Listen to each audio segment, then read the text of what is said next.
few months ago, I reached out to Kevin Petrie, who wrote a wonderful essay in the book, Erwin Eisch, Clouds Have Been My Foothold All Along.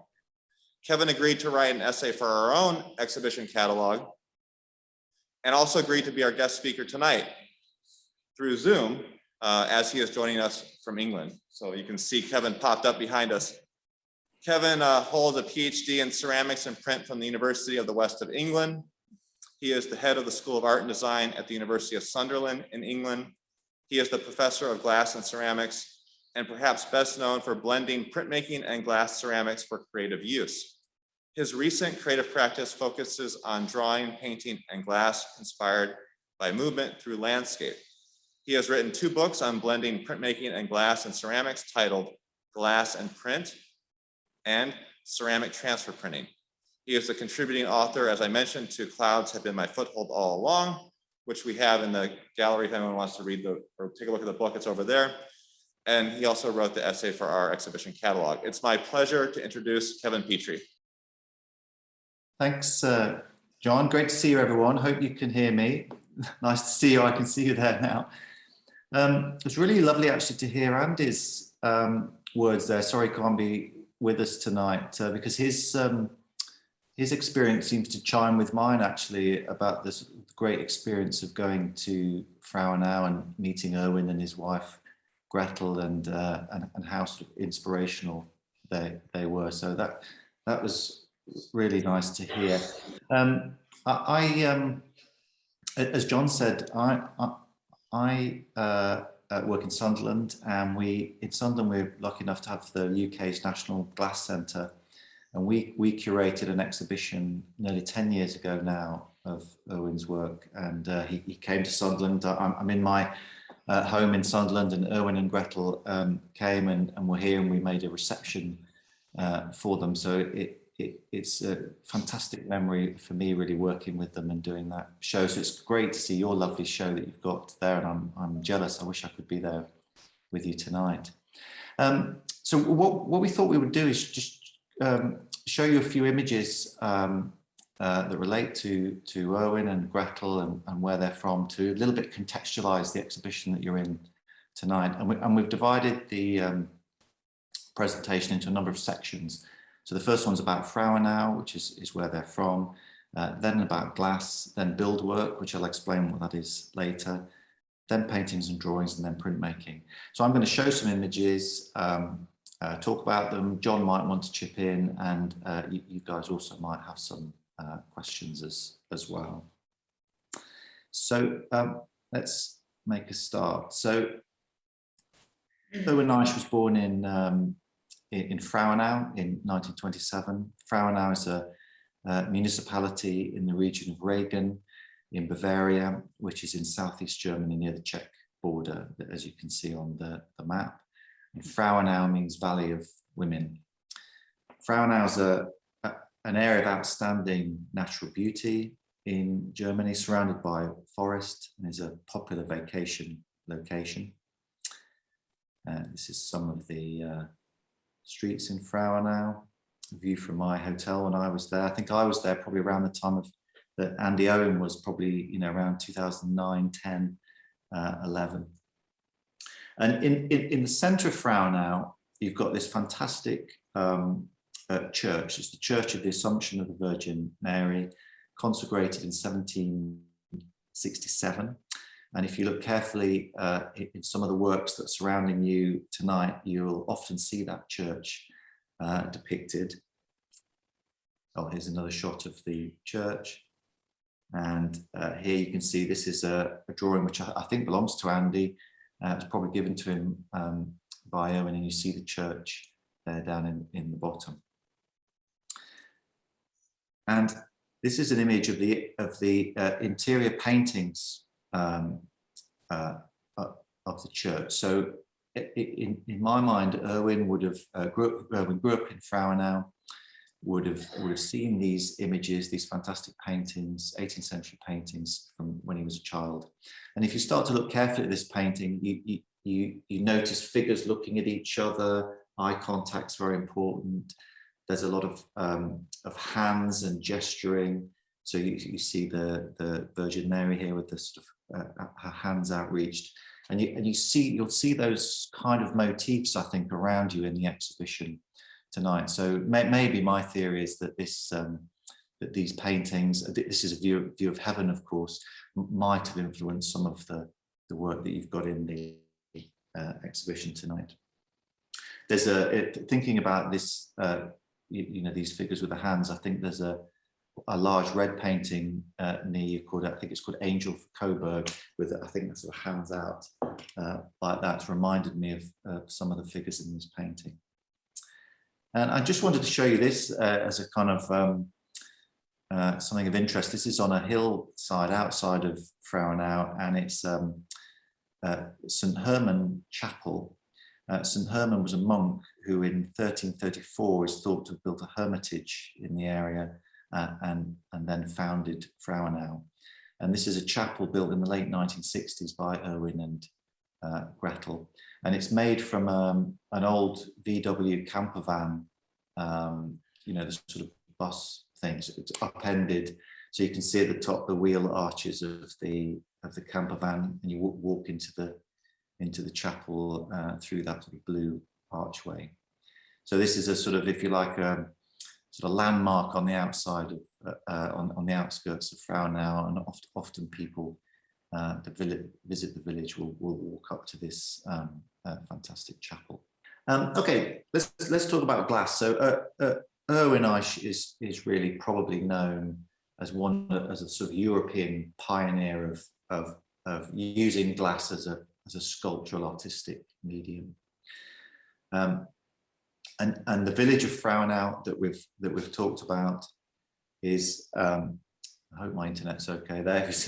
The village of Frauenau, you might think of it as almost being a sort of glass village. So it's had or has had several factories in it, including the Eisch factory, Eisch glassmaking factory that you see here. So these guys are blowing glass on a sort of stage.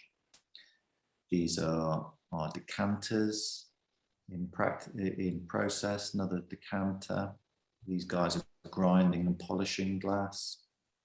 Now I'll show you these because these are some things from the glass factory, but I think if you look at the glass around you on some of the artworks, you'll see some similar techniques. So you've got gold luster on these plates. I think you might see some of that on the glass pieces near you. This is painted enamel. Again, I think you'll see hand-painted enamels fired onto glass. Think on two of the heads which are in your exhibition. Frauenau's also got a wonderful modern glass museum which shows historical examples of Germany's rich history of glassmaking as well as contemporary artworks. So this is a reverse painted glass piece. These are what we call humpen, which are sort of like beer tankards with hand-painted enamels on them.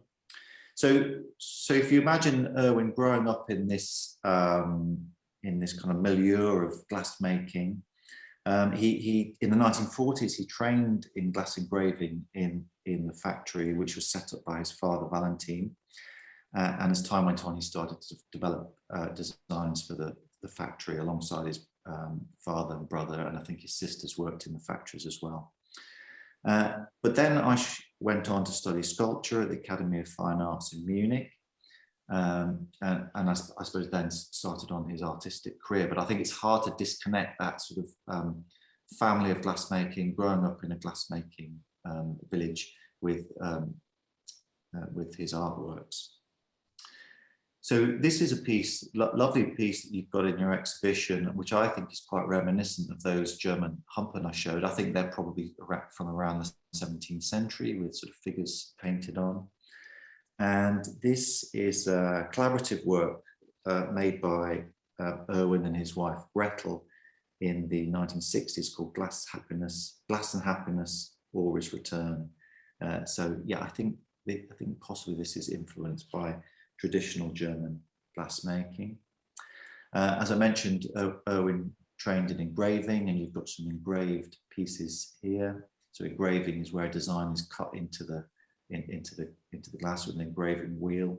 And if you remember, I showed you the plates with the gold luster. These have been painted with gold luster. This is a photograph I took of Erwin in the Glass Museum in Frauenau with one of his heads. And I think that Eisch's heads are his, perhaps for me anyway, some of his most iconic pieces. And the interesting thing about the heads, I think, is that Gretel, Erwin's wife, makes the original mold in clay of these heads. A plaster mold is made from this, into which glass can be blown, so that if you imagine a glass blower blowing a bubble of glass into the mold, and it swells up to take the form of the head. And then you could make multiple heads and treat them in different ways. So this one, for example, has been silvered and mirrored. And actually, I should introduce, I've got a friend behind me here, a Buddha head by Eisch, which has got a, you probably can't see, but it's got a painting of a dove on it. And Gretel said maybe it's called Buddha for Peace. So he's I brought him in here to look after me tonight on my talk. You've got these two fabulous heads in your exhibition. So again, look at the gold luster, the painting with enamel. So it's a kind of combination of painting, sculpture. And I think that the figure of the man with the sort of blue top is interesting, because the nice thing about glass is that you can manipulate it in different ways. So although these heads are made in molds and they're all the same, you can also add additions to them. So this looks like they've kind of added a kind of additional sort of vessel to this figure's head. So, you know, maybe it's a sort of hat or a thought bubble, something coming out of his head. So you'll often see that in many of his works. Now, this is a sort of iconic piece as well, called Narcissus and Interior. And when I curated or co-curated the exhibition in Sunderland, we had a similar piece in our exhibition of just the sort of the glass figure there, which then went to the Victoria and Albert Museum in London. So every time I'm in London in the V&A, I go and see that piece. It's sort of iconic figure, I think. John, John or anyone, any questions on glass? Yeah, anyone from the audience, if you have anything, speak up, and I'm happy to repeat it if he can't hear you. Yeah. So Kevin, the question was, as he was making these pieces, did he have other assistants helping him, or is it really just him and Gretel that are working on the artworks? Yeah, I think that Erwin is quite a collaborative character. So I imagine, I'm not sure of the exact details, but I think Gretel makes the original sort of sculptures. I think the heads are probably made in the Eisch factory. If you remember, I showed you the glass blowers working on a stage. I think they work on a stage so they can put the mold on the floor and drop the bottle of glass down into it. I think possibly the engravings, like in the engraved piece, might be done by engravers in the factory. So although Erwin is trained in engraving, I think possibly he would supply the drawings and then the engravers would engrave them. I think probably Erwin does a lot of the would do the painting himself on the pieces. So yeah, I think probably quite a lot of it, and maybe the later works are probably quite collaborative. Although I think Erwin's probably very skilled in all the glass making techniques himself. So I think John mentioned Buildwork, or he might have mentioned it in Andy's quote. So Buildwork is like a creative school that Erwin and other people in Frauenau set up. So it's a kind of forum for glass, visual arts, music and culture, set up in the 1980s, and it hosts a number of courses, summer schools and workshops. So I first went probably about 2009, and I taught there for a couple of years, and I went back, I think the year after, and did I went back as a student myself on a painting class, and I think that's what Andy was doing as well, teaching print classes there. So it's housed in an old glass factory. This is one of the buildings they called Tom's Hall. I'm going to mention this building later, that they call this heaven and hell. So heaven is upstairs, and it's a painting studio where Erwin often works, and hell is a glass engraving studio, which is down below. And this is sort of parts of the old factory. So you see often people will make installations in there as part of their sort of courses. Or there's all sorts of crazy paintings, wall paintings, the machines are painted. I think this is maybe glass blowing room, or a cold working room for grinding, polishing glass. Yeah, this is the room where I first met Erwin. So he came in, and I was cleaning this room or sort of prepping, and he shook my hand, and he said, "Oh, your hands are cold," and he rubbed them warm. It was a kind of sort of symbol of his sort of friendliness and humanity, I always think. And this is me doing a demonstration, I think, of printing, screen printing. And the thing about, so I'd really recommend that you think about going to Buildwork if you can, and if the students there, it'd be a fantastic place to go to do a summer school. It's a great sense of community. This is sort of dinner time. Each sort of class takes it in turns to wash up on a different night. So there's a real sort of friendly, communal sort of spirit. This is another class that I taught with Mark Angus, who's an eminent English stained glass artist who is Erwin's son-in-law. And we taught a class together, and some of the work, with a class about painting on glass and printing on glass. This is a few shots of a Bavarian music festival that we went to. And then Mark Angus and I gave a talk about our work dressed as Bavarians one evening. So I think, point being, Buildwork, Frauenau would be a wonderful experience and place to go. They do painting classes, printmaking classes, and glass. Let's talk about painting then. So I mentioned there's two studios at Buildwork, the heaven and hell. So this is heaven, and Erwin often uses this as a painting studio in the summer. And this image, the next two images, sort of illustrate a conversation I had with Erwin about how he starts a painting. So he said to me that he often puts some paint on the brush, puts it on the canvas, looks away, and makes a mark, and that gets him going. Gets him started on a painting. And then I think this was the next day, and the painting's sort of well underway. So I thought it's quite a nice tip, maybe for those of us that are sort of get intimidated by the white canvas or the white piece of paper. Is, look away, make a mark, and just start. Erwin had a great friend called Thomas Buchner, who was a director at the Corning Glass Factory and Museum in Corning in the USA. And I think these are some sort of statements about painting written on the wall by Thomas Buchner.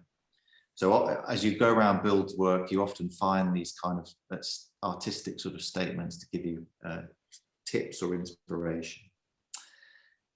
And yeah, so you've got these two drawings in your exhibition, and I think drawing for Eisch is a great tool for expressing his thoughts about lots of themes, or often about friends or things that have happened in the world. So if there's, I remember seeing drawings about the Fukushima disaster in Japan, and Erwin had great connections with Japan, so that inspired us to a raft of drawings. But these two you've got in your show, both called Motherhood, and I just thought it really interesting because they perhaps show two possible aspects of motherhood, and to me, I thought, you know, perhaps one of them feels like it's a more protective kind of feeling, and the other one perhaps a more of a feeling of entrapment. So you know, you've got one of them sort of maybe protecting the children, and the other one seeming like it's maybe tethered by the family, and perhaps exasperated with smoke coming out of the mother's ears. But it sort of reminded me, I've got a drawing by Eisch called Enlightenment, and it has a similar sort of motif of smoke coming out of the figure's ears. And I asked him about this, and he said, "Oh, maybe it's enlightenment." But then he also mentioned that he has tinnitus, you know, like a sort of ringing in the ears. So he said maybe it's got to do with that as well. And I've also seen a kind of, I think I've been really impressed with Eisch's work, and I think Andy hinted at this as well. It feels like creativity and ideas sort of pour out of him. So I've been in his studio and seen piles of drawings, you know, next to a chair, with ideas sort of coming out. And when we did our exhibition in Sunderland, I sort of saw that firsthand. So Erwin sat in his exhibition and made these drawings one afternoon when he came to see his show. And Sunderland, you may not know, is often called City by the Sea. So it's on the North Sea. And unfortunately, I think it was June when Erwin came, but it was very bad weather. So it was raining a lot, and Erwin stayed very close to the beach. So I think possibly for someone that's been born and spent all his life living in the Bavarian forest, where maybe you don't see the sea very often, I think it was perhaps quite a sort of inspirational thing. And Erwin said to me, "Well, there's water all around me. It's coming from the sky," because it was raining a lot. And he said, "Oh, I want to draw." So we found him paper, pens, ink, and like I say, he sat in his exhibition and made these sort of fabulous drawings, all inspired by water and the sea. And then he gave them all to me at the end of the day and said, "Give them to people that have been involved in my exhibition." So these drawings are sort of around Sunderland, I think, now as we speak. Okay, so printmaking. I wrote an essay about Eisch's prints for the book that you've got on him, and I spent a wonderful afternoon in his house where we got out. I think I worked out it was about 50 years of printmaking. I think he made his first prints in about 1958 at art school in Munich, and we had them laid out on the table. And what was nice is it felt like often I think Erwin was seeing, re-seeing some of these pieces as if for the first time. I think this often happens if you're an artist, you sort of almost forget what you've made. So it was quite nice to see him re-looking at his pieces. And so the thing to say is I think his printmaking probably really took off in the early 80s when he started to work with Harvey Littleton, who's the great pioneer of glass art in the USA. And Harvey Littleton developed some methods for printing off of glass plates. So it's a bit like etching or lithography, if you're familiar with those techniques, but using glass. So it could be sandblasting into glass, engraving into glass, and then applying ink to it and running it through the press. So a little bit like you'll see with Michael's demonstration, although of course I think that's lino, but it's a similar kind of thing if you imagine inking up glass plates that have got some kind of design on them. So Harvey Littleton developed a sort of range of techniques that he termed vitreography, so printing from glass plates, and that's what I think Andy has also worked on and been a master printer with. So I think throughout the 80s, 90s, Eisch would often go to North Carolina to the studio and make prints. And I think one of the perhaps most important series of prints is the is the Crystal Mat series. So this is a piece from that, and you've got that, I think, in one of your spin-off exhibitions. So the Crystal Mat, or Night of Broken Glass, was a series of coordinated attacks against Jews throughout Nazi Germany during the night of November the 9th in 1938.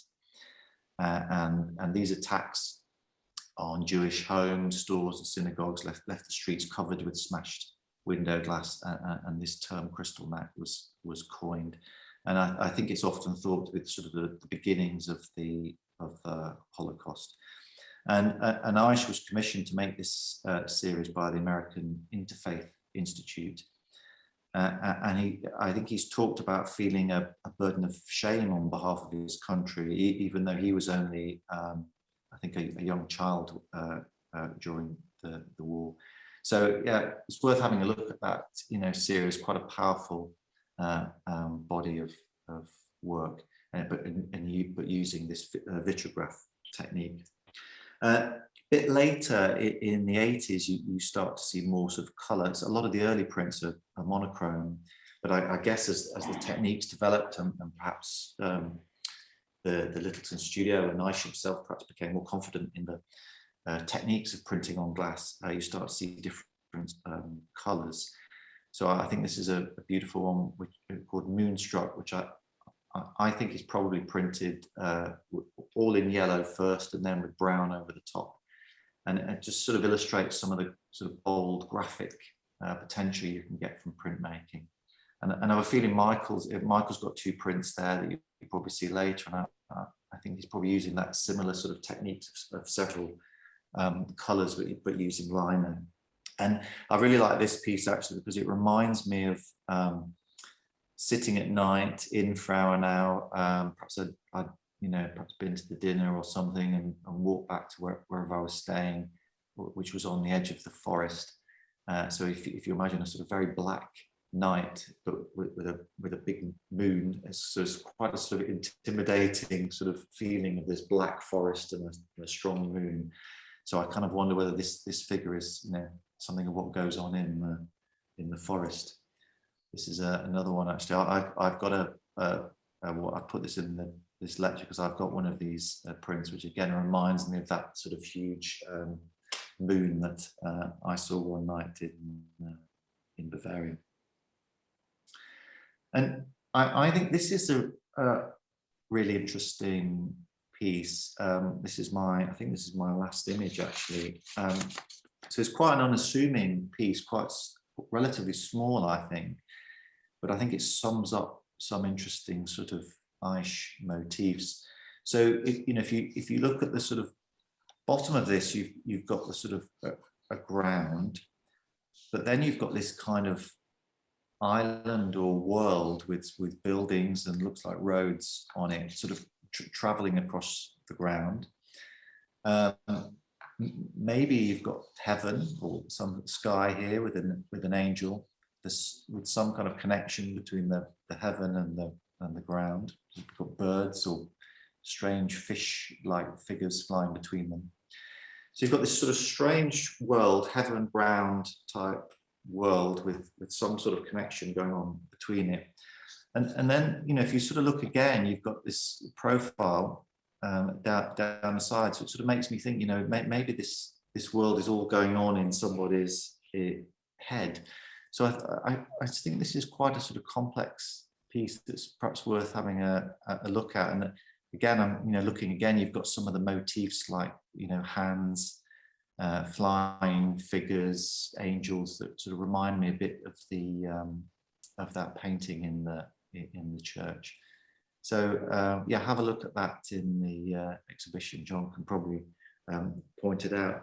And the thing that struck me is, looking at this, in my university, we've been talking a lot about sustainability and how important that is to build into the curriculum. And I just sort of saw this print as a bit like a sort of interconnected ecosystem, which sort of seems quite pertinent for today, and perhaps how we need to kind of think about, the connections between different countries, society, us, the landscape, and the earth, that kind of thing. So for me, it seems to sort of be quite a powerful work, and perhaps sums up some of the key themes in Eisch's work.